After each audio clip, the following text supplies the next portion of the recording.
mulai aja. Jadi ini kemarin itu kita sudah belajar mengenai periklitos ya, periklitos.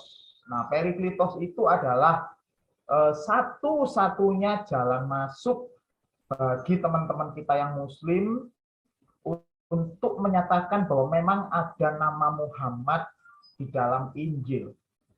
Kalau tidak ada kata periklitos, maka di dalam perjanjian baru, ya di dalam Injil, itu tidak ada lagi nama yang bisa menjelaskan mengenai nama Muhammad. Karena hal ini berkaitan dengan apa yang ditulis di dalam Al-Quran, bahwa memang nama Muhammad itu sudah tercantum di dalam Zabur maupun di dalam Injil. Minggu-minggu depan kita akan belajar di perjanjian lamanya. Mengapa saya lebih dulu mengulik di perjanjian baru, tidak di perjanjian lama dulu? Memang sengaja, karena di perjanjian baru itu jauh lebih mudah memahaminya. Jauh lebih mudah. Insya Allah kan kalau kita sudah belajar di perjanjian baru, nanti perjanjian lama tidak akan terlalu kesulitan. Karena perjanjian lama yang digunakan justru nama yang sangat mirip. Gitu ya. Kalau di perjanjian baru, itu lebih gampang untuk kita sangkal. Karena memang di dalam perjanjian baru itu menggunakan tulisan huruf Yunani yang memang sama sekali mencantumkan benar-benar mencantumkan vokal dan konsonannya secara jelas, gitu ya. Oke, saya ulangi sedikit dari pelajaran kita tentang periklitos minggu yang lalu sebelum kita belajar ini, karena saya khawatir karena pelajaran ini cukup sulit, ya, cukup membutuhkan pengertian yang lumayan. Khawatir nanti saudara-saudara semuanya tidak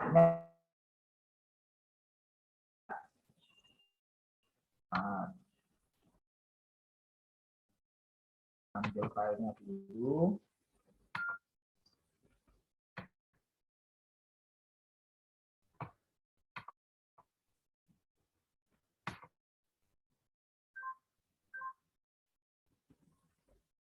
Oke, kita kemarin dari sini ya. Dari sini, siapakah nabi terakhir? Nah, hal yang mau saya tunjukkan yang penting adalah bagian ini. Nah, di As-Sof 6 ya, surat As-Sof 6 ini adalah petunjuk jelas yang menyatakan bahwa di dalam Al-Qur'an, Al-Qur'anul Karim yang merupakan kitab yang dipercaya bahwa ini adalah wahyu Allah, itu menyatakan bahwa dan ingatlah ketika Isa ibnu Maryam berkata, "Hai Bani Israel, sesungguhnya aku adalah utusan Allah kepadamu, membenarkan kitab sebelumnya, yaitu Taurat, dan memberi kabar gembira akan datangnya seorang rasul, ya, dalam hal ini Muhammad, yang akan datang sesudahku yang namanya Ahmad." Jadi dari sini dikatakan bahwa ada di dalam Taurat atau di dalam kitab-kitab perjanjian lama, ya, dan juga di perjanjian baru tentunya ya, karena ini menunjuk kepada kitab secara keseluruhan, itu ada nama Ahmad di sana, sudah dinubuatkan nama Ahmad di sana. Nah, kalau tulisan ini terbukti, maka memang Al-Quran itu benar.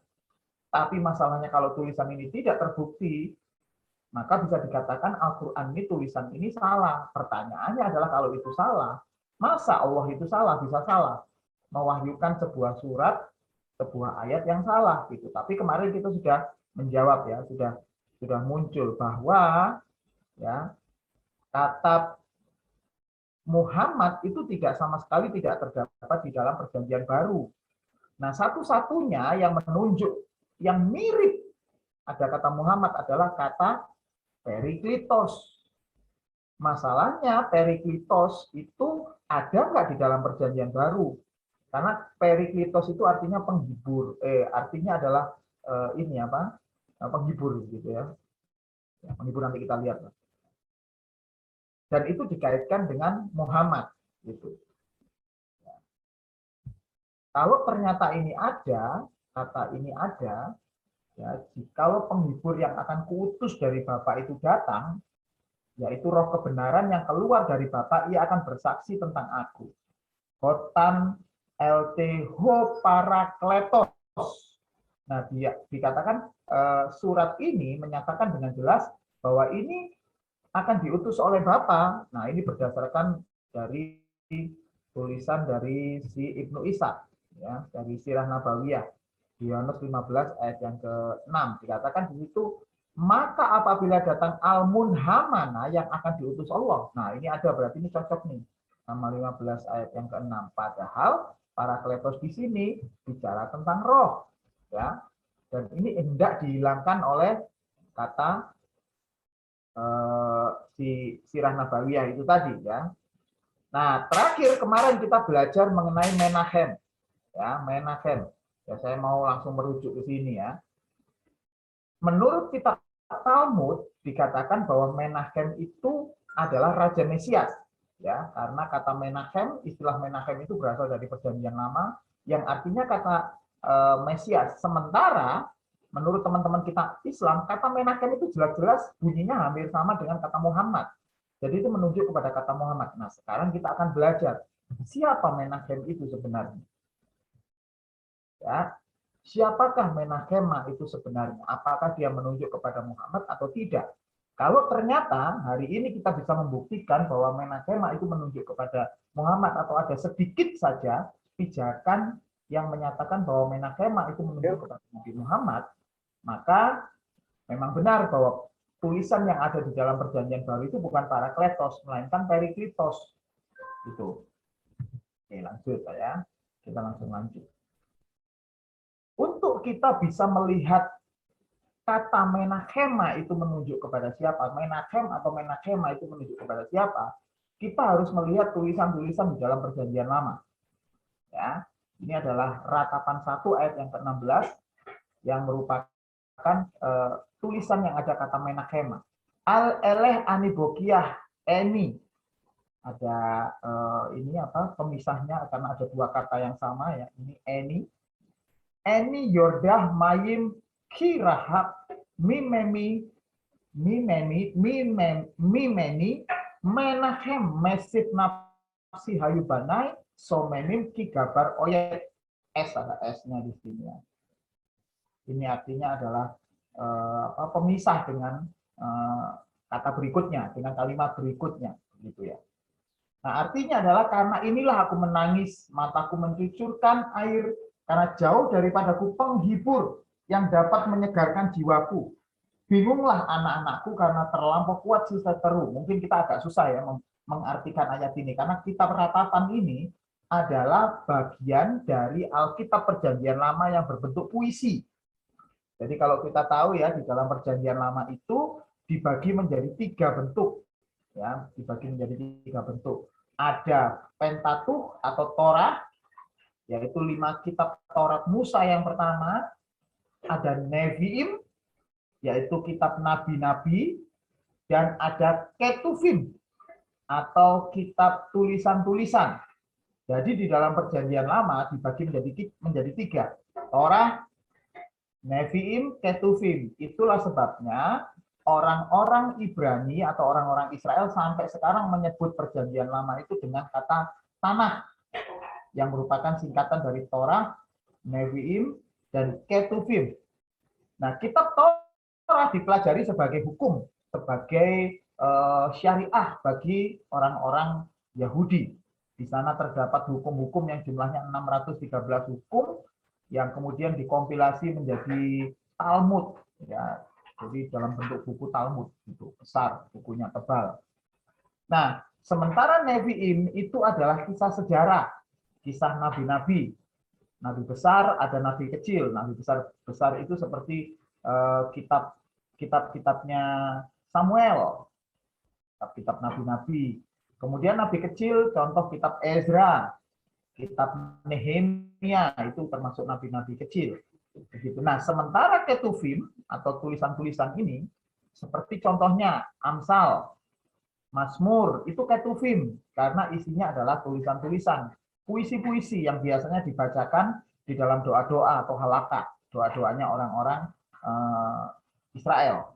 Ketika mereka sedang mengadakan ibadah Pesah, ya, ibadah Pesah mengelilingi Bait Allah, itu mereka menyanyikan Mazmur. Begitu Mazmur 91, Mazmur 120 itu dinyanyikan sambil mengitari Bait Allah, dan itu yang sekarang ditiru oleh teman-teman kita yang muslim dengan kata naik haji gitu ya. Nah, ratapan ini adalah bagian dari ketuvim, tulisan atau kitab puisi. Jadi ketika kita membaca kitab ratapan ini, maka kita akan melihat ini kitab puisi ya. Saya baca sekali lagi. Karena inilah aku menangis, mataku mencucurkan air karena jauh daripadaku penghibur. Penghibur ini, kata penghibur ini sudah saya kasih tanda merah-merah ya. Penghibur ini dalam bahasa aslinya ini menachem. Menachem ya, dari kata mem ya, terus kemudian nun, het dan mim. Mem lagi.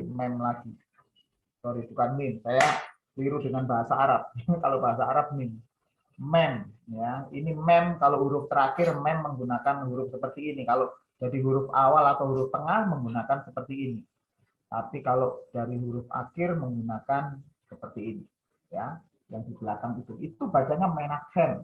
Nah, menachem itu di dalam Alkitab kita yang bahasa Indonesia terjemahannya adalah penghibur. Nah, siapakah yang disebut menachem ini menurut Perjanjian Lama? Orang-orang Yahudi menuliskannya ini dengan tafsiran seperti apa? Perlu diketahui orang-orang Yahudi itu sangat kuat di penafsiran. Ketika kitab Perjanjian Lama ditulis dan ada kata-kata tertentu yang tidak mereka mengerti, maka mereka merujuk langsung kepada tafsiran-tafsiran. Tafsiran itu biasanya ditulis secara secara kelompok dari masing-masing guru besar. Guru besar yang pernah kita dengar di dalam Alkitab, ada guru besar namanya adalah Hillel. Ada nama Samai, itu Hillel, nama Samai. Kemudian ada juga intinya Hillel itu Gamaliel, itu adalah rabi atau guru-guru besar. Rabi atau guru-guru besar ini boleh menulis tafsiran yang kemudian dikumpulkan menjadi misnah. Nah, masing-masing misnah ini kemudian kalau dikompilasi, dibentuk, dikumpulkan namanya Gemara. Nah, Gemara inilah yang kemudian menjadi cikal bakal Talmud ya. Jadi Talmud itu bukan kitab liar menurut orang Yahudi, karena Talmud itu adalah kumpulan tafsiran dan pendapatnya guru-guru Yahudi. Jadi ya, dikumpulkan menjadi satu. Nah, sekarang kita lihat apa yang dikatakan oleh para guru di dalam Talmud ya. Di dalam Talmud. Di dalam Talmud itu ya, di dalam Talmud itu ada bagian Talmud yang namanya tafsir kitab, khusus tafsir. Yaitu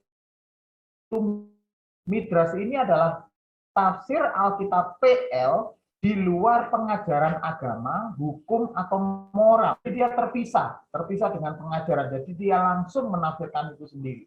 Langsung menafsirkan kata itu tanpa terpengaruh dengan pengajaran agama, pengajaran hukum, atau pengajaran moral. Nah, di dalam Midras Ekaraba 1 itu adalah Midras untuk menafsirkan kitab-kitab puisi, kitab-kitab ratapan. Ya. Ketika menafsirkan kitab ratapan 15 ayat yang ke-6 ya, ratapan 1 ayat 16 di Midras Raba ya, alamannya di Midras Raba 15 ayat yang ke-16. Ayat ini ya, tulisannya tafsirnya di Midras. Ayat ini berkaitan dengan datangnya Raja Mesias yang bernama Menachem karena dia sang penghibur. Jadi menurut tafsiran Midras atau tafsiran yang terlepas dari pengajaran agama, hukum, atau moral, artinya tafsiran yang sangat objektif, menyatakan bahwa Menachem itu langsung merujuk kepada Raja Mesias. Raja Mesias. Jadi kata sang penghibur ini itu merujuknya kepada Raja Mesias. Begitu. Nanti kita akan lihat kalau akan bermasalah kalau itu merujuk kepada Nabi Muhammad. Kalau dipaksa merujuk kepada Nabi Muhammad, seharusnya Nabi Muhammad itu harus menjadi Mesias. Begitu. Masalahnya di dalam Al-Quran sendiri diakui bahwa Mesias atau Al-Masih itu adalah Isa. Masalahnya di situ. Nabi Muhammad tidak pernah bergelar Al-Masih. Ya, tidak pernah Ahmad, ya, Ahmad Al-Masih atau Muhammad Al-Masih, tidak pernah. Yang ada Isa Al-Masih. Gitu ya. Kalau Muhammad gelarnya adalah Rasulullah Shallallahu Alaihi Wasallam. Begitu. Jadi tidak ada gelar Al-Masih, gelarnya sendiri-sendiri. Kalau sahabat Nabi gelarnya radhiyallahu anhu. Begitu ya. Nah, ini langsung merujuk kepada Sang Mesias. Ini berasal dari sumber Yahudi. Dari sumber-sumber Yahudi sendiri. Menyatakan ini. Selain itu, semua sumber-sumber Yahudi, baik itu Misnah, baik itu Gemara maupun Talmud, ya, bahwa nama Menachem ini merujuk kepada Raja Mesias. Itu. Menachem atau penghibur itu adalah merujuk kepada Raja Mesias. Jadi di ayat 81 ayat 16 ini adalah ayat yang mengharapkan kedatangannya Mesias. Karena inilah, saya baca lagi ya, karena inilah aku menangis, mataku mencucurkan air, karena jauh daripadaku Mesias, Menachem, penghibur yang dapat menyegarkan jiwaku. Nah, ini artinya adalah kerinduan yang mendalam dari orang-orang Israel kepada Mesias. Begitu. Sampai menangis, mencucurkan air. Nah, begitu ya. Jadi dari orang Ibrani sendiri, orang Israel sendiri, tidak pernah sama sekali merujuk bahwa nama Menachem itu merujuk kepada orang yang lain selain Mesias. Apalagi itu nama Muhammad, tidak mungkin.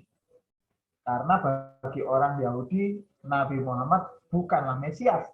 Dan bagi orang Islam sendiri, tidak mungkin memberi gelar kepada Nabi Muhammad itu Mesias.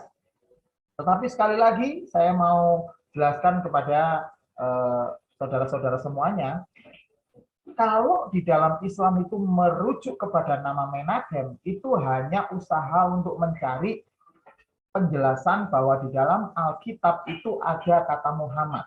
Begitu ya, usahanya itu. Jadi mereka tidak peduli apakah itu nyambung atau tidak, nggak peduli, pokoknya ada. Nah, gitu ya. Oke, lanjut. Kita tadi sudah sampai di sini. Nah, bagaimana dengan Yesus Kristus yang sebagai Mesias? Bagaimana? Ya, dipercaya sebagai Mesias. Dan Roh Kudus itu sendiri dianggap sebagai penolong yang lain. Ya, bagaimana? Bagi orang Kristen, Mesias itu sendiri, Menachem itu sendiri langsung merujuk kepada Tuhan Yesus. Dan Tuhan Yesus itu sendiri disebut pengantara. Nah, karena menggunakan kata parakletos. Perlu diketahui, parakletos itu dalam bahasa Aramaik diterjemahkan menjadi menachema. Menachema yang berasal dari bahasa Ibrani Menachem. Jadi ketika orang Kristen mempercayai bahwa Yesus itu sebagai Mesias, maka otomatis Yesus itu menjadi Menachema. Nah, kalau orang Yahudi tidak mempercayai ya Yesus sebagai Mesias. Oleh karena itulah orang Yahudi sampai sekarang menunggu. Nah, bagi orang Kristen tidak. Bagi orang Kristen itu yang menjadi Mesias itu adalah Yesus Kristus. Maka Yesus Kristus berhak mendapatkan gelar Parakletos. Gitu ya. Oke, kita baca. Di 1 Yohanes 2 ayat yang pertama. Tekniamo, anak-anakku. Ya. Tauta grape, hal ini kutuliskan umin kepada kamu semuanya. Ya. Iname hamartate, supaya kamu jangan hamartia berdosa. Dan ya, namun jika itu bisa dan atau bisa tetapi atau namun eantis hamarte, ya, namun jika seorang berbuat dosa, jika salah satu orang berbuat dosa, parakleton exomen, ada seorang pengantara. Kita mempunyai seorang pengantara, ton patera, ya, pengantara kepada Bapa. Yesus Kristus dikayon, Yesus Kristus yang adil, yang benar dikayon. Nah, jadi dari 1 Yohanes 2 ayat yang pertama ini, kita bisa menyimpulkan bahwa kata parakletos itu langsung merujuk kepada Mesias, Menahem. Mesias itu sendiri.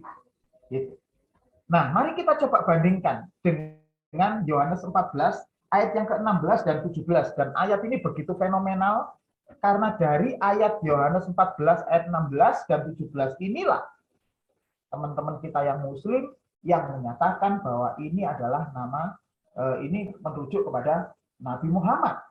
Itu ya, terutama ayat 16 saja ya. Karena 17 itu sebenarnya penjelasan. Ya. Oke, ayat yang 16 berkata, aku akan minta kepada Bapa dan ia akan memberikan kepadamu seorang penolong yang lain. Perhatikan kata penolong yang lain. Memberikan penolong yang lain. Supaya ia menyertai kamu selama-lamanya. Nah, ayat 17 berkata, yaitu roh kebenaran. Dunia tidak dapat menerima dia sebab dunia tidak melihat dia dan tidak mengenal dia, tetapi kamu mengenal dia sebab ia menyertai kamu dan akan diam di dalam kamu. Jadi dari Yohanes 14 ayat yang ke-16 dan 17 ada kata penolong yang lain. Mari kita lihat bahasa aslinya. Bahasa aslinya tertulis ya, kago eroteso ton patera kai. Nah, yang merah-merah itu adalah alon parakleton. Alon parakleton, yang merah-merah itu ya. Alon parakleton dosai umin hina met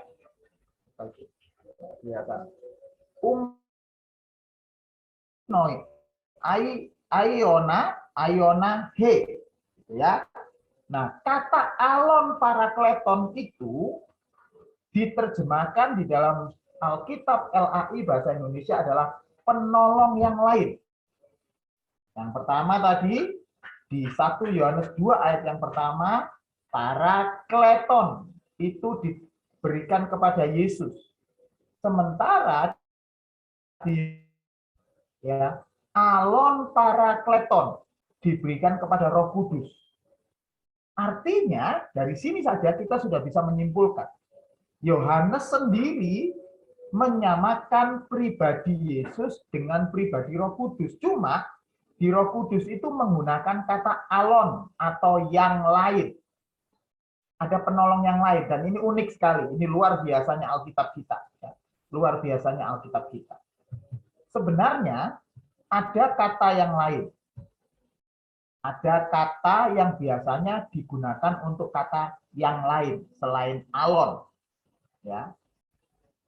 Selain alon atau alos bahasa aslinya, bahasa akar katanya alon itu adalah alos, ya.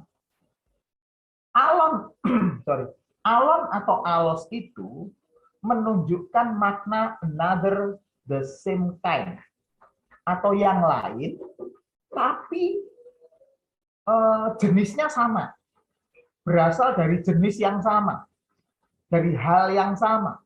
Itu kata alon atau alos. Dan Yohanes 14 ayat yang ke-16 menggunakan kata alon. Ini luar biasa. Ini saya kagum sama Alkitab. Pemilihan katanya itu dipilihkan oleh Roh Kudus secara luar biasa, tidak akan ketukar. Gitu ya. Jadi ketika kalimat ini dalam bahasa asli, ya, ketika berkata alon parakleton itu artinya sesuatu yang lain, tapi sama. Sama tapi yang lain. Nah, ini kan seolah-olah Roh Kudus itu disamakan begitu saja dengan Yesus. Dan memang seperti itulah. Makanya saudara-saudara ya, prinsip Trinitas atau Tritunggal itu antara Bapa, Anak, dan Roh Kudus itu berada di dalam satu wujud. Ya, di dalam satu wujud.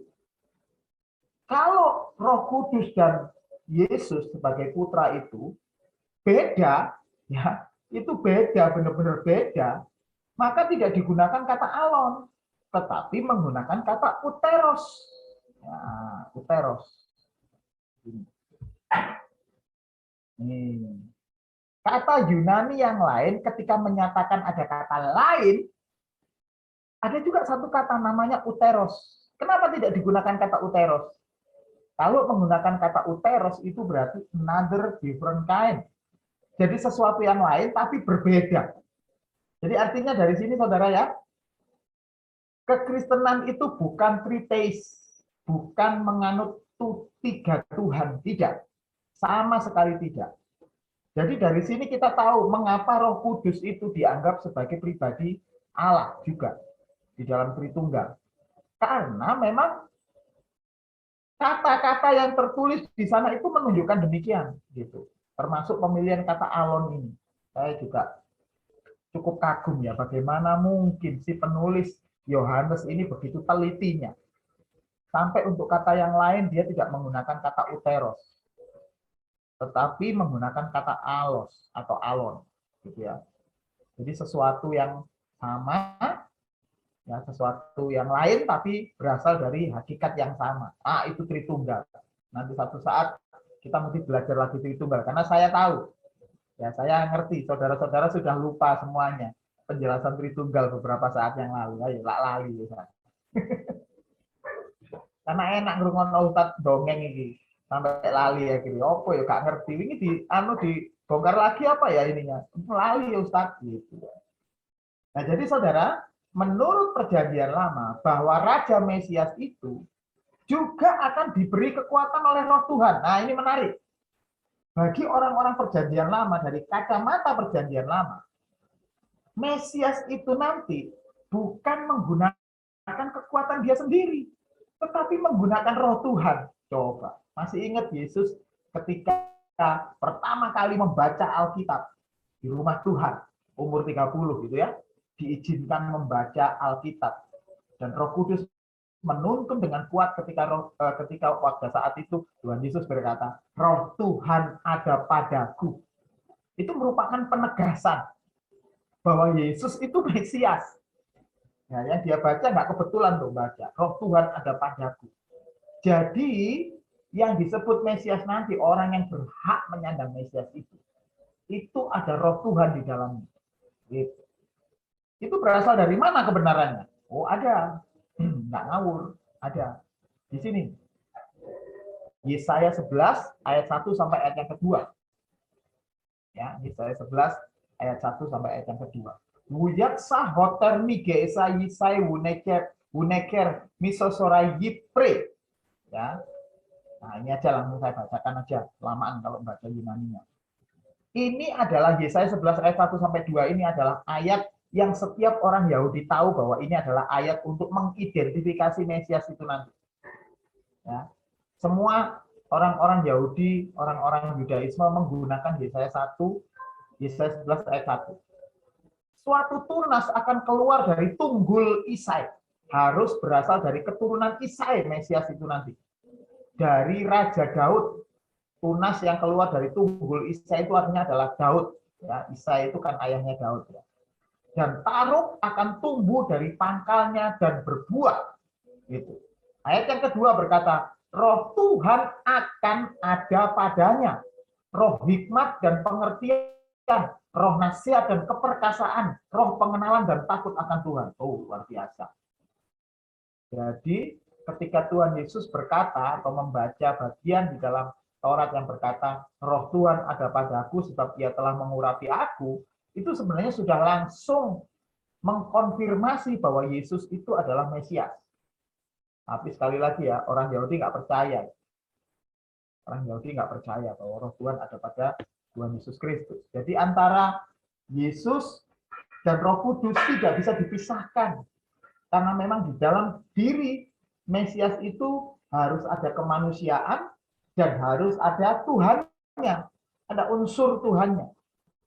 Nah, begitu juga dengan Yesus. Kita tahu Yesus itu adalah 100% manusia, 100% Tuhan.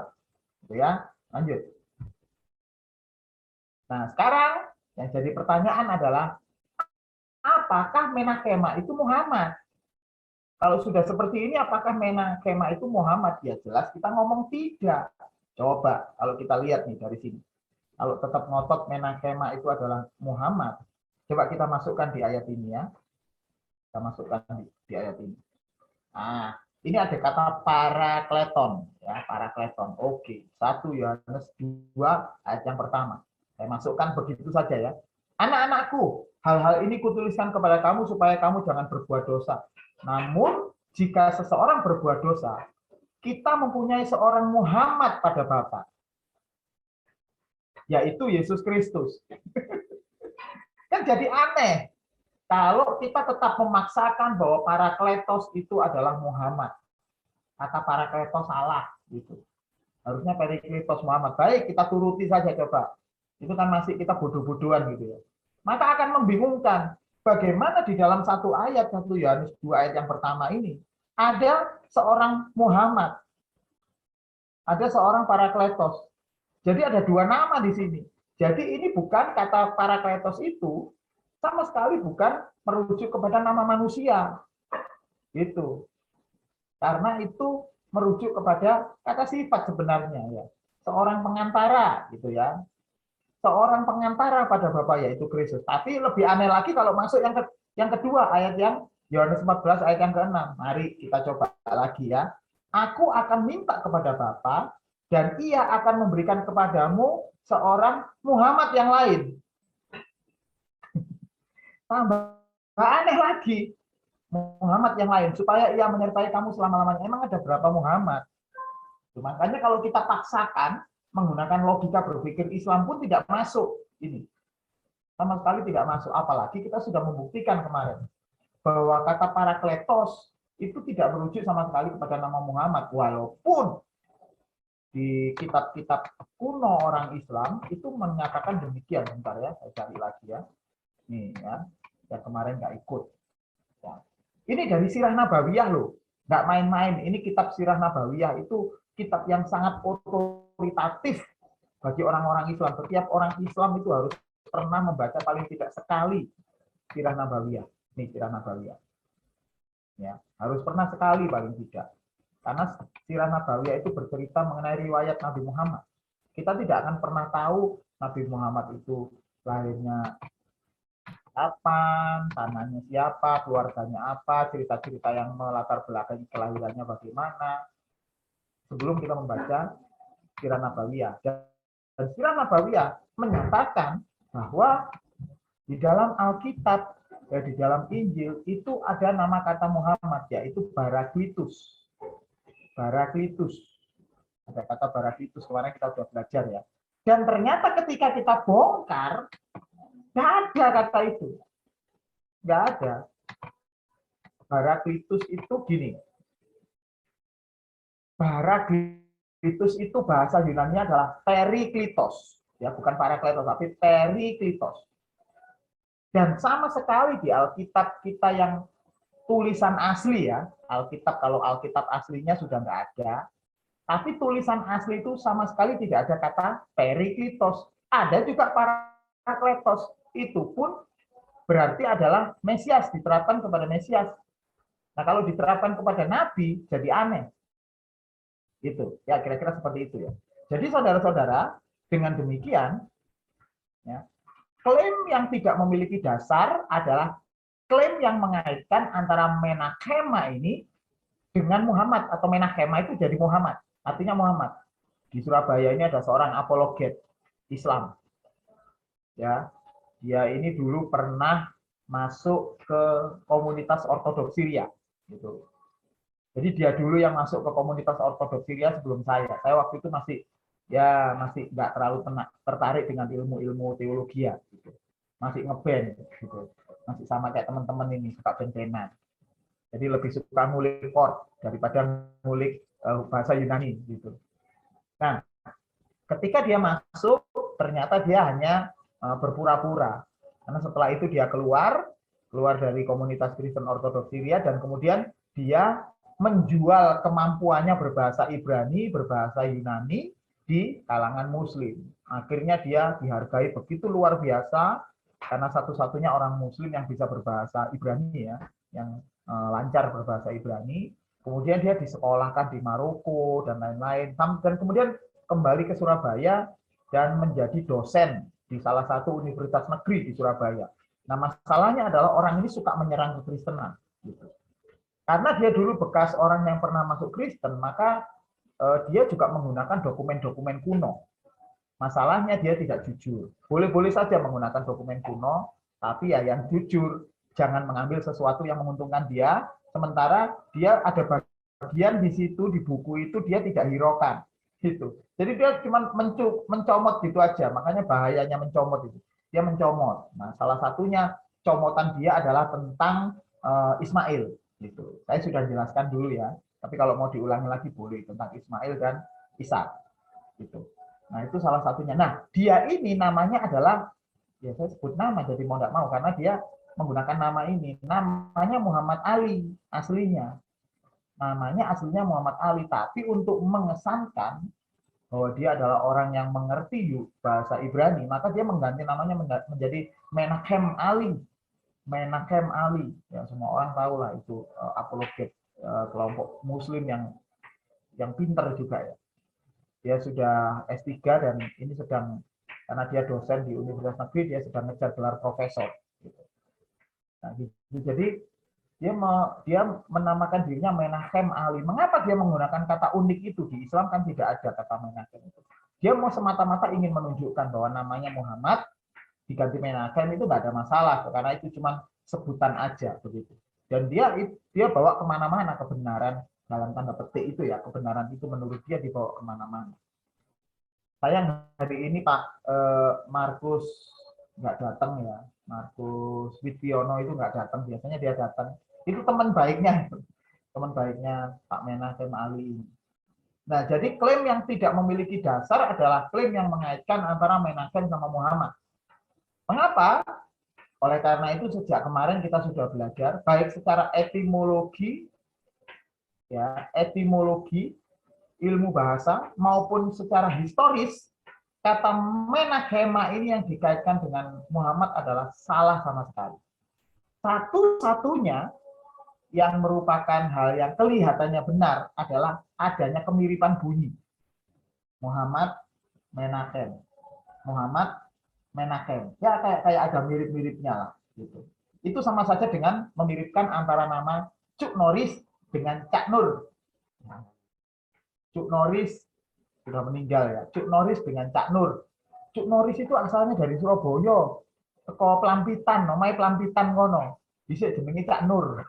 Gitu. Itu goyonan kita dulu. Atau gini, menyamakan begitu saja antara Naruto dengan Naruto. Naruto itu Jepang, itu pahlawan Jepang, bukan pahlawan Jepang ya, tokoh Jepang itu dulu itu orang benjeng, namanya Naruto gitu. Hanya karena ada persamaan bunyi, kemudian disama-samakan. Nah ini loh yang sering kali dilakukan oleh teman-teman kita yang Muslim secara tidak jujur. Hanya karena sama-sama bunyi dan ada kata-kata yang bisa di-Islam-Islamkan, akhirnya dianggap Islam, gitu ya. Ya, kalau untuk guyon-guyon sih oke, tapi kalau untuk keperluan akademis bisa diketawain gitu. Nah, satu lagi ya, satu lagi. Bagaimana cara teman-teman Islam kita itu berkelit dari kata Periklitos ke kata Parakletos itu tadi bagaimana caranya? Nah, saya perhatikan di beberapa debat, saya juga sudah mendengarkan beberapa debat dan juga dulu waktu saya masih suka debat-debat agama itu ya. Nah, mereka berkata seperti ini, yang benar itu bukan Parakletos, yang benar itu Periklitos. Kata Parakletos itu artinya penolong, penghibur, perantara. Ya, penolong, penghibur, perantara. Tadi kita sudah belajar perantaranya ya. Akan ada penolong yang lain, Alon Parakleton atau Aher Menachem. Aher itu yang lain, Aher Menachem. Penghibur. Tetapi Periklitos kata teman-teman yang Muslim itu. Bukan, itu salah, harusnya Parakletos. Harusnya Periklitos, bukan Parakletos, dia bilang gitu. Artinya Periklitos itu terpuji dan termasyhur. Mengapa mereka ngotot? Karena mereka mau memasukkan kata Muhammad atau Ahmad. Memang kata Muhammad atau Ahmad itu artinya adalah terpuji. Makanya mereka berusaha untuk memasukkan kata Periklitos itu, Paraklitus atau Periklitos itu yang artinya terpuji dan termasyhur. Walaupun kalaupun dipaksakan itu ya nggak masuk, tapi mereka tetap ngotot gitu. Nah, caranya bagaimana membela diri? Bahwa oh memang ada kata Periklitos itu ada. Kita kan dari kemarin kita belajarnya tentang Parakletos ya. Tapi mereka bilang seperti ini, Periklitos itu ada kok. Loh kok sekarang nggak ada? Gitu. Tulisannya semuanya Parakletos semua. Mereka akan berkata, lah wong Injilmu sudah dipalsu. Ada yang merubah. Injilmu itu sudah diubah-ubah. Tadi salah satunya yang saya dengar itu berkata, kitab Yohanes tadi yang ditunjukkan di kitab Yohanes itu, baru ketemu penulisnya itu 2000 tahun, 200 tahun setelah Injil Yohanes itu ada. Saya jadi bingung, dari mana data dia seperti ini. Tapi katanya ngambil dari profesor Amerika. Nah inilah repotnya ya. Kalau dikit-dikit Amerika dianggap Barat itu benar. Belum tentu, saudara. Belum tentu ya. Jadi dengan demikian jangan terlalu American sentris gitu. Wah kalau ada pembicara bule dari Eropa, dari Amerika itu kayaknya lebih berkuasa dari pendeta-pendeta lokal. Jadi kalau pendeta bule itu kalau saya ingat ya di Surabaya ini dulu waktu banyak pendeta-pendeta dari Amerika, pendeta dari bule itu kalau satu kali dia datang, dia itu bisa bicara keliling di banyak gereja. Orang-orang senang kalau kedatangan pendeta bule. Bahkan apapun yang dikatakan itu ya diikuti, walaupun itu salah. Tapi dia diikuti terus karena dia bule gitu. Nah, padahal belum tentu benar. Bagaimana mungkin? Ya, bagaimana mungkin ada orang bule yang katanya ahli perjanjian baru tapi menyatakan bahwa penulis kitab Yohanes baru ditemukan 200 tahun kemudian. Ini padahal ada datanya. Saya tunjukkannya datanya. Belum kita. Nah, ini. Ini adalah P66, papirus nomor 66. Papirus nomor 66 ini ya, itu adalah salah satu saja ya, dokumen gereja kuno. Ini dokumen sampai sekarang masih ada. Papirus ini ditulis tahun 120. Tahun 120. Yohanes, Rasul Yohanes wafat tahun 96 Masehi. Itu ya dicatat dalam sejarah pasti dicatat. Sementara Papirus ini bertahun 120. Berarti jarak antara Yohanes meninggal dengan papirus ini ditulis, jaraknya cuma 24 tahun. 24 tahun itu kalau sekarang itu kira-kira tahun 98, 97 lah. Kalau cuma 98, 97 saya masih ingat dulu saya di mana. Dulu saya masih ingat tahun 97, 98 itu saya kerja di daerah Jalan Ciliwung. Saya kerja pertama kali di daerah Jalan Ciliwung dan saya ketemu untuk pertama kali sama istri saya sekarang ini di situ. Tahun 97. Jadi saya masih ingat fresh banget tuh. Istri saya di situ posisinya di mana duduknya. Kemudian waktu itu bajunya bagaimana gitu ya. Ke kantor naik apa dia, terus kemudian rambutnya model seperti apa. Masih ingat lah karena 24 tahun nggak terlalu jauh. Nah, apalagi papirus yang kita punya dan sampai sekarang masih ada loh saudara, masih ada kita punya sekarang itu merupakan dokumen gereja masih ada dan di papirus ini tidak ada satupun kata periklitos periklitos tidak ada kata periklitos satupun semuanya nulis parakletos. Jadi ketika mereka bilang oh ini ditemukan tulisan Rasul Yohanes itu ditemukan 200 tahun setelah itu bagaimana mungkin 200 tahun tahun 1200 saja kita sudah punya kok datanya ini ada dan ini penulisnya jelas-jelas Yohanes gitu karena lengkap kita punya lengkap. Nah bagaimana caranya menjawab? Nah ini penting ya saudara ya, bagaimana caranya menjawab orang-orang yang berkelit yang menuduh bahwa Alkitab Perjanjian Baru kita itu sudah dipalsu. Perjanjian Baru ya, saya terutama nyoroti Perjanjian Baru karena ini adalah kita bicara tentang Parakletos. Bagaimana kita menjawabnya? Nah, manuskrip Perjanjian Baru perlu diketahui tulisan atau tulisan-tulisan kuno Perjanjian Baru sampai saat ini disimpan oleh gereja. Dan jumlahnya nggak main-main, saudara. 5.000 manuskrip Injil dalam bahasa asli Yunani. Bahasa asli Yunani itu jumlahnya 5.000 manuskrip. Kalau kita sekarang ini ya, kalau kira-kira kita sekarang ini, ada 5.000 Alkitab yang dijejer. Alkitab 5 saja sudah cukup kuat ya. Tapi ini 5.000 kitab, manuskrip Injil, tulisan. Dan sampai sekarang ini tulisan-tulisan kuno ini masih ada. Salah satunya itu tadi, manuskrip P66. Ya. Nah, penulisan-penulisan manuskrip itu ada yang ditulis dalam bentuk papirus, lembaran-lembaran begitu ya. Lembaran-lembaran papirus ditulis.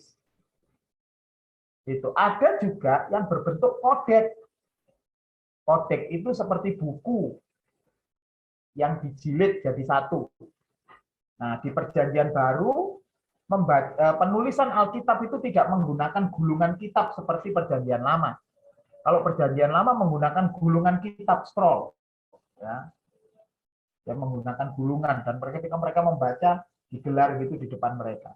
Tapi kalau Perjanjian Baru tidak, karena Perjanjian Baru ini berupa surat, berupa tulisan-tulisan, maka dia ditulis di kertas papirus waktu itu. Ada yang mengumpulkan, gereja-gereja yang mengumpulkan dan menjadi satu kodeks. Ada kodeks Sinaiticus namanya, ada kodeks Vaticanus, ada kodeks Alexandrinus. Masing-masing kodeks, ya, masing-masing kodeks itu semua Injil.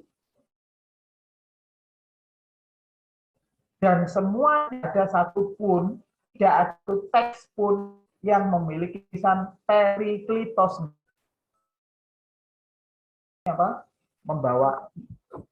Yesus membawa Alkitab dari lahirnya gitu, sudah megang Alkitab gini atau dikasih kitab sama Allah itu enggak.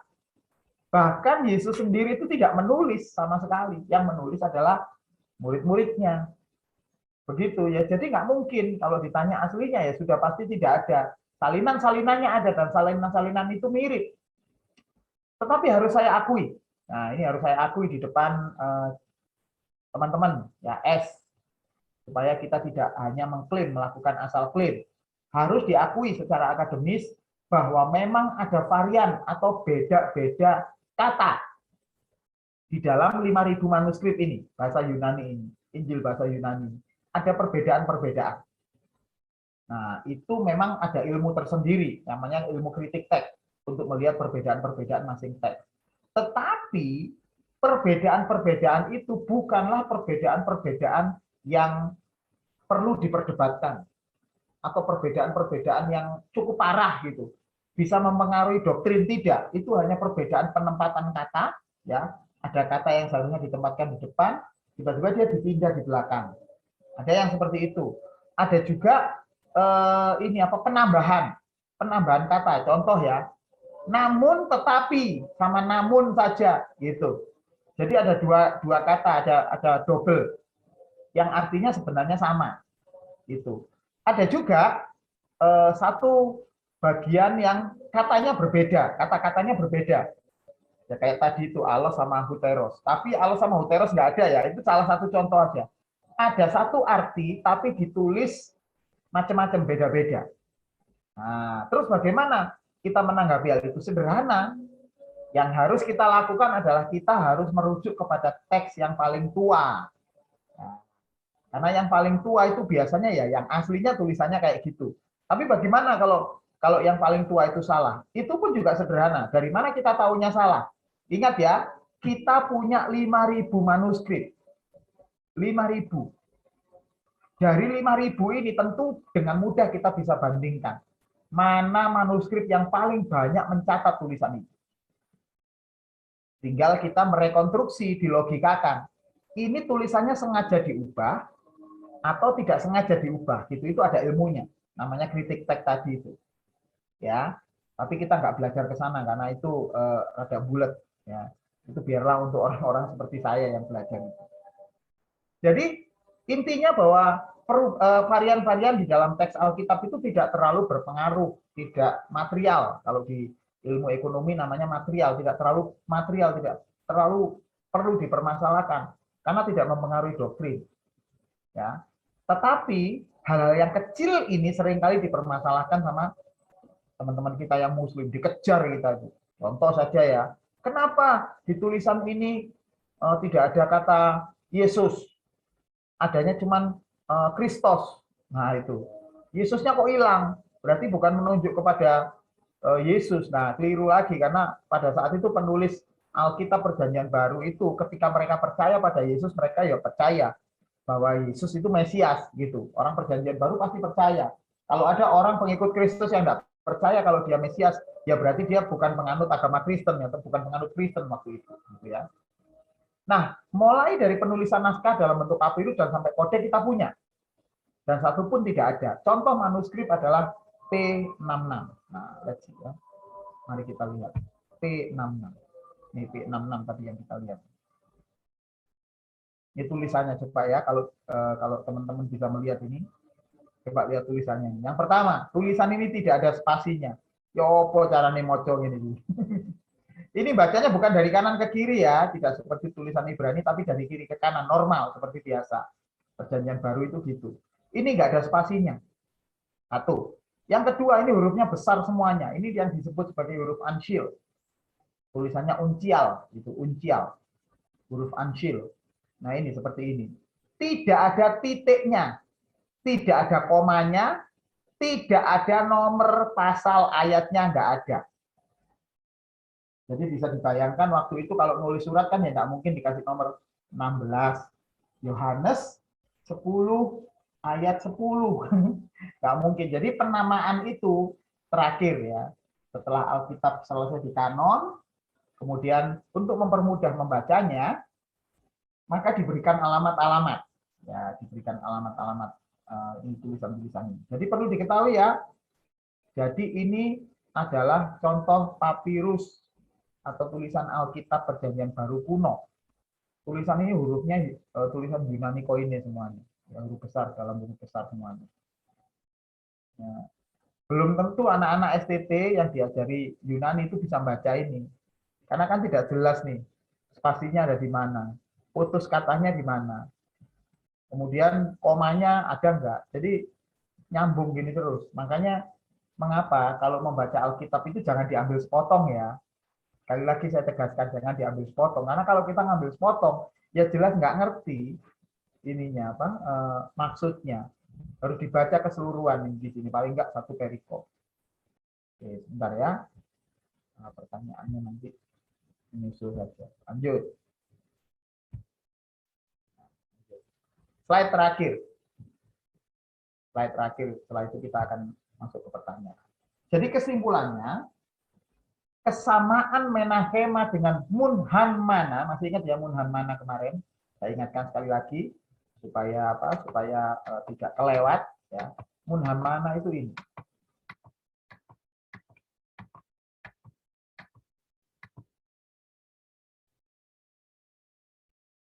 Nah, Sirah Nabawiyah.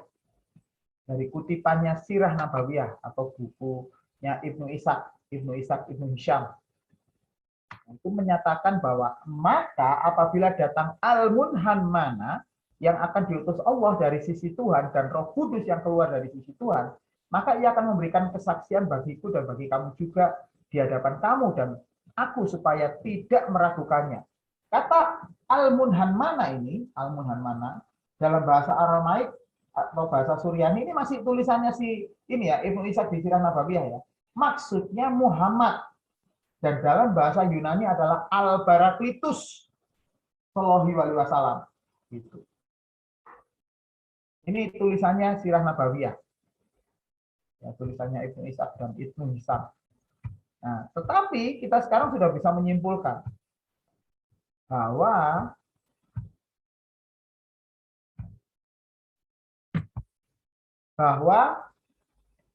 kesamaan antara Menahema dengan Munhanmana dan Muhammad itu terjadi karena gara-gara sama bunyi. Ya podo-podo eme gitulah. Menachem, Muhammad, Menachem, Muhammad. tetapi tidak didukung bukti-bukti historis dan etimologis. Nggak ada buktinya. Jadi sebenarnya secara akademis, argumen kesamaan bunyi itu kalau nggak ada buktinya pasti akan ditolak. Nah, puji Tuhannya ini berarti menandakan bahwa Tuhan melindungi firman-Nya. Tuhan kita itu melindungi Alkitab kita dari penyelewengan-penyelewengan orang yang menyatakan bahwa Alkitab dipalsukan lah, ada kata periklitus, tidak ada. Ya, ada kata periklitos, tidak ada. Jadi saudara-saudara, kita sekarang sudah tahu betapa luar biasanya Alkitab kita. Betapa luar biasanya firman Tuhan, dan Tuhan menjaga firman-Nya itu secara luar biasa. Wabillahi taufik wal hidayah. Wassalamualaikum warahmatullahi wabarakatuh. Terima kasih untuk waktu yang diberikan kepada saya. Tuhan Yesus